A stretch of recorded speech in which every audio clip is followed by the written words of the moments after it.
Bienvenue à tous dans le 5e épisode du Labo de Caius. Très content de vous accueillir dans cette nouvelle édition. Et comme vous le voyez à l'écran, aujourd'hui on va déballer les fameuses UX. On va pouvoir enfin s'intéresser un petit peu aux secrets qui se cachent derrière ces toupies.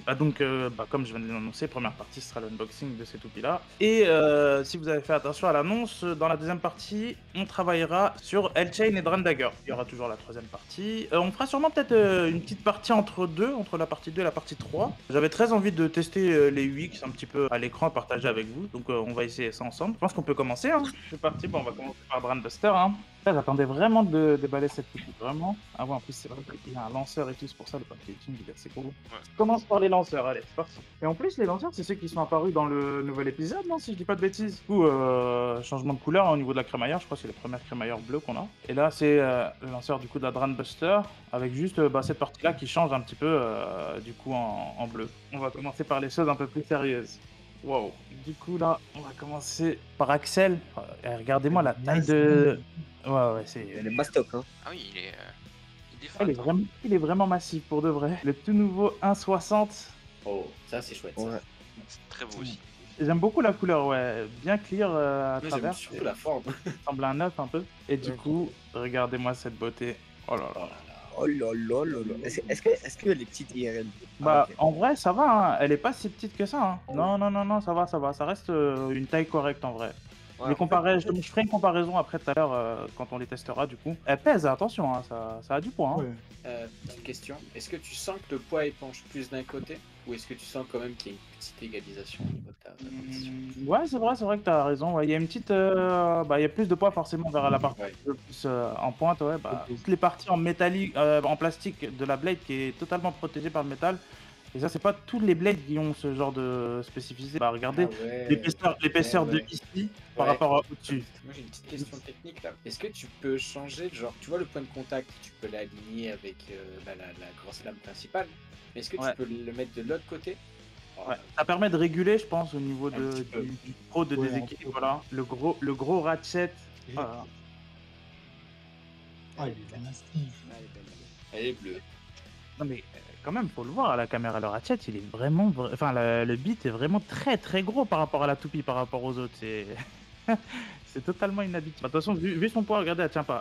Le poids est à l'arrière, du coup, elle tient pas debout. Bah, dans l'ordre, du coup, on a fait la 0,1, on va faire la 0,2, hein, j'imagine. C'est mieux. Comme ça fera un deuxième lanceur à présenter au passage. Du coup, hop. On a donc une nouvelle crémaillère, nouvelle couleur. Hein, le lanceur de L-Hammer. Je suis déjà choqué, je vous ai même pas montré. Je vous ai pas prêt. Regardez-moi déjà. On commence par Exa. Ah là là là là. Wesh. Exact. Je crois que c'est inédit un petit peu comme genre de pointe, un petit peu.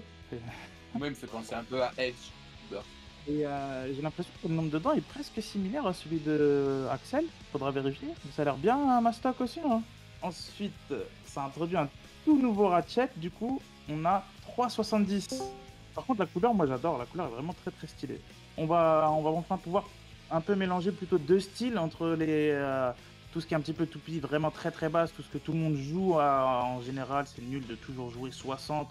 Alors 80, ça peut te rapporter forcément de nouvelles stratégies. Et le fait un peu d'introduire un ratchet entre les deux, c'est vraiment peut-être essayer de concevoir des combos qui peuvent jouer entre les deux strats. Et puis, non, voilà, très, très content d'avoir une nouvelle ligne de ratchet. Ensuite, on passe sur la bête. Ça me choque ça. Oh, elle est incroyablement belle. Attends, mais regardez-moi l'épaisseur de cette lame. Regardez-moi l'épaisseur de cette lame. La baie est lourde, hein. La baie est vraiment lourde, hein, le blade. Hein. Bah, du coup, c'est un blade qui est spécialisé dans les attaques smash. C'est vraiment un blade qui est vraiment là juste pour venir écraser. Tout est dans le nom, hein, vraiment. Hammer, le marteau. 3 lames comme ça, c'est vraiment, on dirait une L-side type attaque, vraiment. Le ratchet, du coup, je crois que soit on peut l'aligner, ouais. Voilà, 3,70 du coup qui peut s'aligner avec les lames ou entre les interstices des lames, toujours dans un souci de stabilité. Pareil, le beat, c'est incroyable à quel point il est gros. Du coup, on va passer sur la UX03. Mais non. Bon, là, je vais vous emmener dans la stratosphère, hein. C'est le satellite que je vais vous montrer là. Parce que J'ai déjà vu ce diamètre dans des vidéos, mais je pensais pas aussi large. Par contre, là, l'engrenage, on voit bien que c'est le même que Ball. Du coup, on va passer au ratchet maintenant. Encore un nouveau, dans la ligne des 70, maintenant, on a 5,70. Mais non. En plus, en version clear comme ça, c'est vraiment magnifique. Ouais. Regardez-moi ce blade. Waouh. Ah, il est beau. il est beau, on dirait Garuda. Ah ouais. Il est c'est vraiment Garuda. très large quand même, hein, comme diamètre. Faudra qu'on vérifie avec d'autres toupies. À noter que il y a vraiment très peu de métal au centre, vraiment, hein, si on regarde Ouais. bien. Ouais, c'est full Ouais. extérieur. Ouais, Non, mais bah, c'est est-ce pour que l'inertie. comme sur les autres, l'espèce l'espèce d'esprit là, il tourne aussi avec le mec ou pas? Non, les UX, on va dire que la partie centrale ne tourne pas. C'est- Moi, c'est un Ah, peu, c'est un peu comme la Dancer pour l'instant. Attends, Hmm. tu peux comparer la taille de Wizard Road à un Dagger? Il y a un léger, ouais, c'est vrai que c'est au-dessus, pas énormément, mais Regarde, du coup, je propose qu'on assemble tout ça. Oh, le Oh, basque, c'est- le basque, il est beau. Ah ouais. Elle est énorme. Ouais, c'est une tour, hein. Ça touche tout de suite, vraiment, genre, vraiment, c'est vraiment pour le LAD, pour de vrai. Franchement, moi, elle m'a régalé cette série UX Series, à voir ce que ça va donner du coup en combat. Comme je vous dis, à chaque fois ici, on mange bien. Je vous ai préparé une petite surprise, encore une fois, voilà. On va déballer la Kylian Mbappé édition équipe de France, si quelqu'un a la ref. mais non, Je l'ai 100% de quoi c'est. tu vas quand même pas le faire, Keus. Il a pris la French Edge. Ultra rapide, maillot de l'équipe de France. Mais de toute façon, même quand je vais vous expliquer le combo, vous allez comprendre pourquoi Kylian Mbappé. Pourquoi Kylian Mbappé? Pas besoin de vous expliquer, hein. Attaque, vitesse, contact rapide, voilà. Dès que ça touche le sol, fast. ça va vite. Quand on parle de vitesse, hein, c'est Kylian Mbappé. 5,60, pourquoi 5,60? Parce que c'est un joueur équilibré, il sait tout faire. Voilà. Pourquoi Mbappé? Parce que pied gauche, pied droit. Let's go! Regardez-moi, si elle est pas magnifique cette toupie.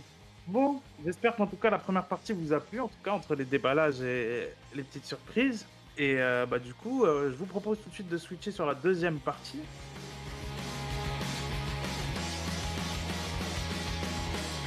Comme annoncé pour l'épisode, on va se concentrer un petit peu sur les topics qui sont sortis dans le BX20 et le BX21. En l'occurrence, Drandager et L-Chain. Et oui, j'oublie toujours de préciser un petit peu tout le travail que, avec l'équipe avec laquelle je travaille. En plus, j'ai oublié de vous présenter aujourd'hui. Quel mal au truc. Putain. Avec mon frère Soka, Monsieur M. Dragon et ainsi que Shadlight. Quand on fait la deuxième partie, on fait des recherches assez poussées. En fait, ça met beaucoup de temps. On essaie de chercher tout ce qui est un petit peu similarité au niveau, ne serait-ce que de l'aspect extérieur, on va dire des performances dans le stadium, sur chaque toupie de chaque génération en fait. C'était juste à peu près pour mettre un en tête un petit peu sur le travail qu'on fait à chaque fois. Parce que j'oublie à chaque fois de préciser un petit peu sur quoi on travaille vraiment sur la deuxième partie. Sur Drandager, que ce soit dans MFB tout à gauche, ainsi que Bakuten au centre et on finira sur First à la fin. Du coup, Dragon, je te laisse commencer. Ben let's go. Alors Drandager, c'est une outil qui va quand même avoir un certain nombre de lames, donc il y a 6 lames. 6 lames qu'on peut également retrouver sur la toupie qui représente son mode Drandager. Il s'agit donc d'Omega Dragonis, surtout en plus dans cette version qui est la version Hyper Blade Hasbro. Donc déjà au niveau de la couleur générale, on a ce bleu prédominant sur la toupie, et au niveau aussi également des points de contact, 6 points de contact au maximum. Là elle est dans ce mode 3, qu'elle peut changer de mode avec le système 4D, et donc ce sont deux toupies dont les avatars sont des dragons, et enfin ce sont toutes les deux des types attaques qui sont relativement puissantes dans leur méta. Du coup, je propose qu'on se passe à la partie Bakuten. C'est Shadlight, t'es là pour m'accompagner. Ouais, vas-y. Du coup, je te laisse faire la présentation, je t'en prie. Alors, pour choisir la baie qu'on avait utilisée qui ressemblerait le plus à Drandager, vu qu'on était sur cet aspect la filame et il va faire des séparages, on a pris finalement Orca Dagger. Orca Dagger, on peut voir déjà, elle a 6 lames un peu comme Drandager. Même si elle est à rotation gauche, on pouvait voir que ça avait à peu près les mêmes effets que Drandager, dire cet aspect d'attaque barrage. En plus, elles sont bleues. Et sinon, on peut voir c'est à peu près les mêmes performances que Drandager au combat. Donc voilà. Non, très bien, très bien. Du coup, on va finir sur Burst, parce que Soka, du coup, je te laisse faire ta partie. Ok, du coup, moi pour commencer, je vais vous envoyer une petite tricolore de la Sphinx pour que vous puissiez peut-être un peu plus vous immerger dans la comparaison. Typiquement, au niveau de la ressemblance, on voit qu'il y a les 6 lames qui sont vraiment positionnées à 1 millimètre près peut-être au même endroit. Elles sont plutôt inclinées de la même manière, du bas qui se tend vers le haut. Donc les deux vont avoir une capacité d'attaque de barrage qui sera pas anodin, c'est-à-dire que l'attaque de barrage c'est quoi? C'est d'émettre plusieurs coups à répétition dans un laps de temps réduit. Bon, l'avatar malheureusement n'est pas le même. Je peux vous montrer une petite mention honorable si vous voulez, qui aurait pu avoir le même avatar, mais je trouve que la ressemblance est moins flagrante. Mais sinon, voilà, les 6 lames, pardon. Non, mais c'est vrai que quand on compare les deux avatars, elles se ressemblent vraiment. Les deux avatars. Voilà, et ça c'était pour la mention honorable, donc on retient pas et on retient juste la Sphinx, qui a les 6 lames, qui fait des attaques de barrage. Parfait. Parfait. Moi, je te remercie en tout cas pour cette Merci à toi. partie. Pas de soucis. Je vais finir juste sur la précision, on va dire, du combo stock du coup de Dran Dagger. À savoir que Dran Dagger, on va dire que la deuxième forme de Dran qui est apparue après le premier starter Dran Sword. Du coup, c'est une toupie qui est en vrai fondamentalement différente de la toute première. La toute première est une toupie classique, on va dire, dans le type attaque, on va dire. Et layer à 3 lames, c'est ce qui est plus conventionnel, on va dire, dans le type attaque. Grosse pointe plate, vraiment pour attaquer et en utilisant un maximum d'endurance. Alors que celle-là est un style plutôt différent, dans le sens où déjà, elle a une forme symétrique déjà, c'est-à-dire que le blade est équilibré, n'empêche qu'il reste un type attaque. Ensuite, il a été fixé avec un ratchet de 4,60, du coup, ce qui la rééquilibre du coup encore plus par rapport à ses statistiques en comparé à Sword. Pour finir, le beat Rush, qui lui est un peu une nouveauté aussi. C'est un engrenage plus court, ouais, et beaucoup moins de dents que Flat. Tout simplement, c'est moins de perdition d'énergie lorsque ça s'accroche sur la X-Line. Du coup, possibilité de faire plus de X-Line que Sword. Du coup, je propose qu'on passe sur L-Chain. On va voyager à travers le temps et revisiter à peu près. Ah, même si celle-là, je vous annonce tout de suite que on a beaucoup galéré. C'était Que ce soit au niveau de la recherche. Ouais. Ne serait-ce que même pour Dran Dagger, en fait. Dran Dagger et L-Chain, on va dire que c'est des toupies qui sont assez innovantes, on va dire, dans l'aspect visuel et les statistiques. En fait, ce qui est vraiment cool sur ces deux-là, c'est qu'on voit que vraiment Takara s'est dépassé, dans le sens où ils ont essayé de faire quelque chose de différent, malgré qu'on retrouve quelques similarités, même de très loin. Mention spéciale à Bakuten. On a trouvé une toupie qui s'en approche, même si vous allez voir au premier coup d'œil, vous n'allez pas tout de suite voir forcément. À l'écran, je vous présente les 3 toupies qu'on va étudier à la suite. On va commencer par Bakuten. On va se jeter un petit peu tout de suite dans le, dans le vif du filet. Du coup, Shadlight, je te laisse un petit peu nous expliquer un petit peu notre périple pour arriver à notre conclusion actuelle en fait. Ah, si vous savez. Déjà, Elsen, comme tu l'as dit, c'est une toupie assez innovante. Déjà par ses caractéristiques de type défense et endurance, sur l'équilibre. Et pour Bakuten, je vais vous dire tout de suite, c'était dur de trouver ce qu'on voulait. Et la seule toupie qui s'en rapprochait le plus pour nous, c'était la Vénus, mais la version Hasbro. Voilà. Juste pour ses lames, si vous pouvez voir une partie de ses lames, qui ressemble à peu près au relief de l'une des chaînes de L-Chain. Voilà. Enfin, pour le point surtout sur lequel qui nous a vraiment, on va dire, convaincus, à savoir que on va considérer que L-Chain a 5 lames et ces 5 lames sont un peu brisées en deux. Et on retrouve cette caractéristique sur Vénus. Puis Vénus, toujours type équilibre, en lien avec L-Chain. Et du coup, on va passer à MFB. Mon cher M-Dragon, j'espère que tu es prêt. Toujours prêt, toujours debout, toujours vivant comme on dit. On va trouver qu'ils sont rapprochés le plus des services de L Scarbex ou AD Scarbex en VF, la bonne VF bien connue. Donc notamment avec son mode upper il me semble, avec l'axe de rotation qui vient se coller à la retenue. Le nombre de lames il est pas parce que AD Scarbex en a beaucoup plus, elle en a une douzaine, une quinzaine, donc elle a énormément de lames. Au niveau de sa forme générale, elle rappelle énormément L-Chain. Donc là, l'édition qui vous affiche à l'écran est l'édition Inferno, qui est une édition spéciale très limitée. Mais voilà, donc qui reprend à peu près le même schéma de couleur que la L-Chain. Parfait. Merci pour ton explication. Et puis on va finir sur notre très cher Soka pour la partie Burst, du coup. Yes, it's my turn. Rudder, donc R-U-D-R. Sphinx et Rudder, ce sont deux toupies Hasbro. Faut voir du côté de Rudder que techniquement, pour moi, elle a 10 lames. C'est-à-dire qu'elle a 5 lames rouges qui sont inclinées pour moi du bas vers le haut. Elle a 10 lames donc en forme de flèche et un peu blanc qui, elles, vont du haut vers le bas et ça fait de l'attaque smash. Et donc ça revient tout de suite du coup à la comparaison avec L-Chain. Un point de contact qui sera incliné du haut vers le bas pour le burst et une autre qui sera inclinée du haut vers le bas pour le smash. Pourquoi c'est type équilibre au niveau de L-Chain et Rudder? C'est parce que justement elle a cette capacité à pouvoir en fait en fonction de sa hauteur s'adapter à faire soit des attaques upper si la toupie est plus basse que la toupie adverse, soit faire des attaques smash si la toupie est plus haute par rapport à la toupie adverse. Et c'est tout. Voilà. Très bien, parfait. Merci pour ces précisions. Du coup, c'est là-dessus qu'on va clôturer la deuxième partie. J'espère que comme à votre habitude, ça vous aura plu. Quand même, on se démène derrière tout ce travail. en pensant que c'est facile, mais c'est pas forcément facile à chaque fois qu'on on s'en rend compte à chaque fois sur le tas. Bah du coup, on va switcher sur la partie Stadium. On va commencer par Wizard Road et on testera les autres dans le sens inverse cette fois.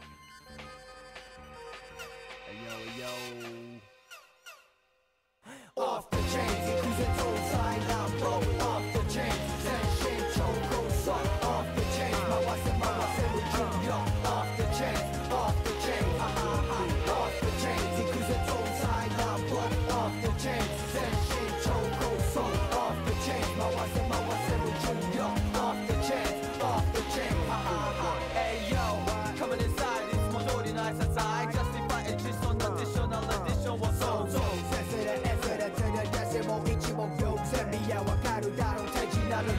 On va tester la Hellhammer du coup. Ok.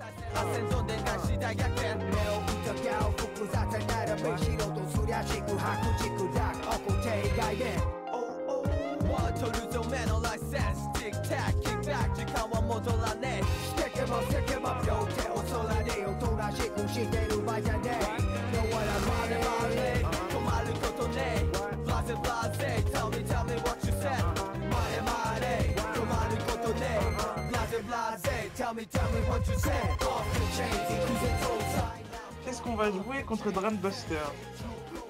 Off the chains, my what's with Junior. Off the chains, off the chains, off the chains, cruising through side now, bro. Off the chains, sensation, choco, song. Off the chains, my what's with Junior.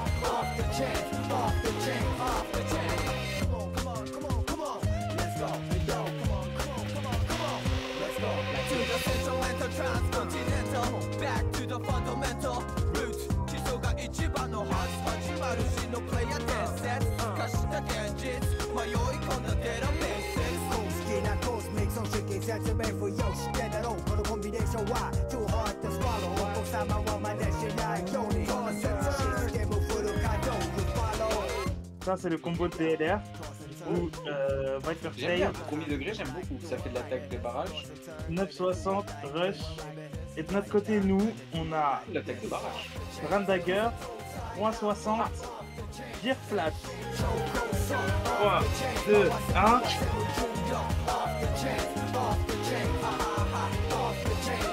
3, 2, 1.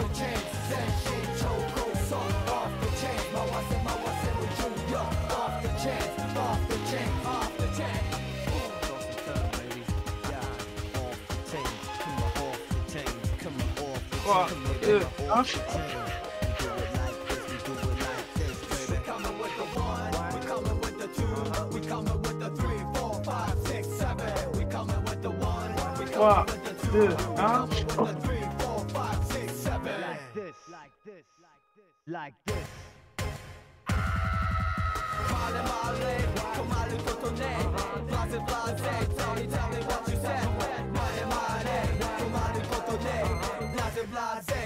Tell me what you said. Off the chains, 3, 2, 1.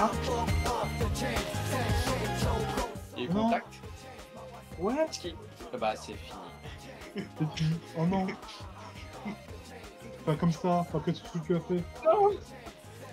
Non, plus sérieusement, j'espère que ça vous a plu en tout cas. Ouais, c'était chouette. En tout cas, j'ai beaucoup apprécié que ce soit les déballages, la session technique. Vous êtes dépassé comme à chaque fois. J'ai beaucoup apprécié. Et le duel, du moins, j'étais un peu dubitatif, mais en vrai, c'est un bon concept, je trouve. Ça va. Je vais entendre, j'espère d'avoir un peu plus de retour là-dessus sur vous. Pour vous. Bisous tout le monde, bisous la vidéo. Ciao ciao. De la vidéo. Bisous. off the chains.